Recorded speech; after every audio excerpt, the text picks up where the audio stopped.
Hello, party people. It's Mr. Nobody bringing you another installment of Making Nobody Happy. And today I want to talk about finitude.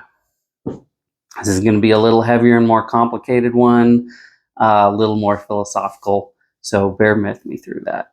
The four great existential burdens are finitude, mortality, meaning, and guilt. And I'm just going to repeat that again. Finitude, mortality, meaning, and guilt. And every belief system must discharge them as duties. Any belief system that leaves a remainder will generate deep existential dread, even if it appears otherwise stable.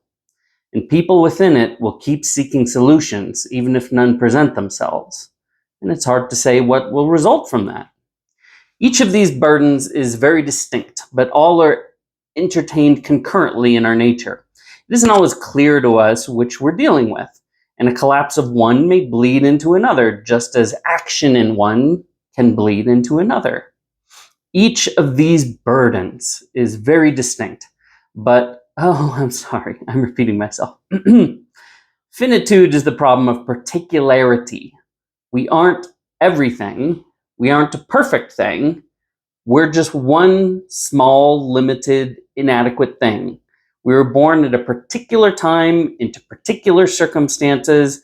We'll all live and die within those limits. So the limits themselves, that particularity, that's finitude. We don't get to choose much of the particulars that really matter either. Who our parents are, when and where we'll be born, what innate qualities we'll possess, what the world that we inhabit and the people and circumstances we deal with will be like, what twists and turns of fate and fortune we will encounter. We may be able to influence and choose these matters somewhat for other people, like our children, but cannot do so for the persons closest to us, ourselves. And even our control over them for our children is minuscule compared to the largeness of the world and what we cannot control. There's an enormous existential burden attached to these foundational factors that I've mentioned. Finitude is no exception. We find ourselves tossed unceremoniously into the world and then tossed out of it. And even when we're in it, we're constantly reminded of how small and individual we are. We struggle with it. We strive to stamp our mark on the space around us, to bring it into alignment with our inner world of desires, so that we should not be so small and so in conflict with everything around us, so in danger of being swallowed up. We search for an identity that will give us some defenses, some stability, some extension.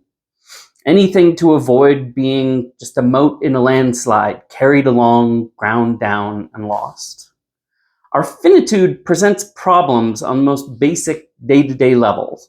In our struggle to find pants that fit right, in the way that people don't respond to us quite the way we would like, or don't easily agree with everything we say, in the 1,000 tiny compromises that must be made, dues that must be paid to the fact of our individuality. We need help to reach something on that high shelf. We can't afford to buy what our neighbor just got. Someone else scored higher than us on a test. Someone else has a job we wish we had got. We buy music because we can't play it. We buy art because we can't paint it. We watch athletes compete because we couldn't keep up. We hug other people because we can't hug ourselves. We pay people to move things and fix things because we can't. We have limits to who we are. All of these are tiny humiliations that could breed resentment. They're all reminders of our own inadequacy and distinctness. We're finite. To be an individual is to have limits, to be this and not that, to begin at a certain time and end at a certain time and no more. To live the life that we have and no other, to have the body and mind and personality that we have and no other.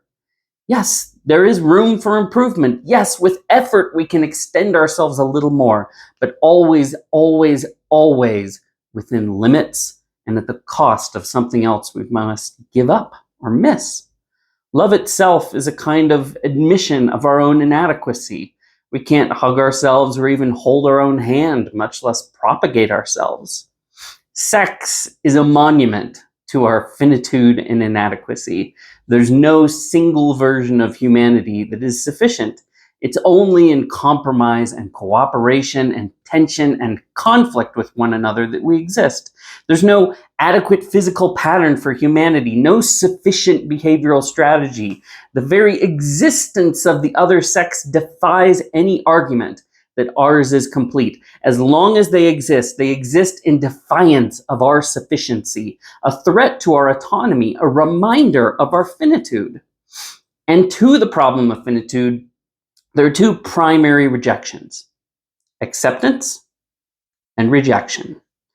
Rejection can take many forms, but is strangely uniform.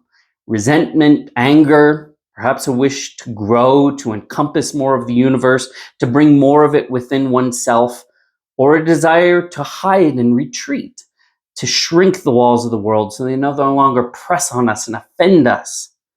Resentment seeks to hide the truth. Anger seeks to confront it. Both can give birth to a genocidal instinct, a wish to destroy that which challenges our completeness. Other cultures, other sexes, maybe just other people altogether, as there's more than enough difference between everyone at an individual level to provide all the challenges of finitude, even if you've equalized all other factors of race, politics, economics, nationality, generation, belief, and gender. We hunger for an equality that is the destruction of individuality. We may even come to believe that if we can only eliminate individuality at one key level, that somehow all the others will come into harmony, alignment, and will each finally feel sufficient unto ourselves and not feel the pressure of our finitude upon us. This, I think, is part of what drives the instinct towards socialism, as well as certain kinds of aggressive nationalism. They both seek to take the whole world into themselves, so there will only be one thing, and it will be us. Capitalism, however, acknowledges difference, accepts it, and tries to make use of it, to leverage our differences, our competition, our particularity and selfness and selfishness for our common benefit. And make no mistake, it can be terrible, as finitude and its consequences are often terrible. But it seeks to work with the nature of humanity and individuality rather than eradicate or remake it. It allows for individual power because the power that would need to be created and brought to bear to eliminate all difference, all consequences of finitude, would be too great and too terrible for any person to wield. The effort to bring peace would only bring unending suffering because it is selfhood itself that would have to be corrected. I'm not going to sing the praises of capitalism, except to say that it's a strategy to make the best of an intractable problem. And although we conceive of it in economic terms, something like it has been the basis of all biological productivity for eons. The rainforest itself isn't a planned economy. It's emergent, as capitalist systems are. They're a function of the emergent intelligence of cooperation and competition between individual species and even within individual species. And it is beautiful and productive and wasteful and terrible all at once. That's life. In life, each species is distinct and has its limits, and it exists in tension with other species in a complex interplay of struggle and mutual benefit. And that pattern scales up to the highest level of ecosystems and down to the lowest level of the individual. And it isn't all a happy exchange. The reproductive capacities of the rabbit are designed around the predatory capacities of the hawk and the coyote. And they would destroy them just as surely as their predators seek to if they ever lost the murderous contribution of their aggressors. That's finitude written all over the daily dalliances of the beasts of the field. We may be bigger, we may be more complex, we may be more aware, but we're no less constrained. We possess the intelligence to outwit and find ways around or alter the conditions of our limits. But to be limited, to be individuals, is our nature.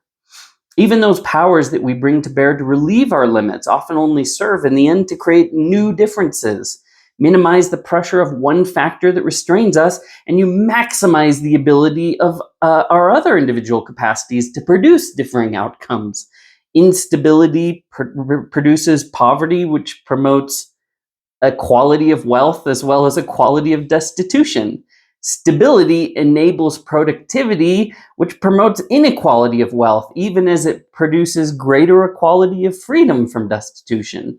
Removing the restraints of instability and destitution allows the individuality of each person to express itself more freely, as differences in ability, resources, fortune, and choices are allowed to maximize their effect. Even as some factors become more uniform or less important in an environment or society, others are enabled to predominate and become less uniform. Take away the challenges of difference in nationality so that all people in an area are of one nation, and you maximize the differences between regions and towns. Take away differences of sex, or in a space such as an all-girls school, dealing only with those of your own gender, and you maximize differences of personality or class or family or physicality. There's always plenty of finitude to go around, plenty of individuality, and equalizing one dimension by force simply shifts it to maximize somewhere else. This is why the myth of achieving absolute equality is so hopeless for individual creatures such as ourselves. Even changing the overall position of people is insufficient to eliminate the concerns of our finitude, because people don't see the world in absolute values. They see it in relative proportions. People don't respond innately in a social sense to absolute poverty. They respond most psychologically to relative poverty. Everyone takes for granted that however things are for most people is the norm, and they calculate variation and their social and psychological responses off of that norm, off of that relative value. Thus, young men will respond with criminality and violence into society with high baseline wealth, just as they do in society with low baseline wealth. It doesn't matter what they have, all that matters is whether other exists who have so much more or so much less. Go spend some time in small towns, and you will see how differently the people view their neighbors, despite seeming almost identical to an outsider. Difference is calculated relative to the prevailing conditions, not outside of them. Give people pages of colored dots and tell them to find the blue ones, and they will. Reduce the number of blue dots, and they'll simply shift their definitions and maximize certain criteria of difference to continue finding them. We don't calculate relations according to fixed criteria, but rather adapt them to our environment.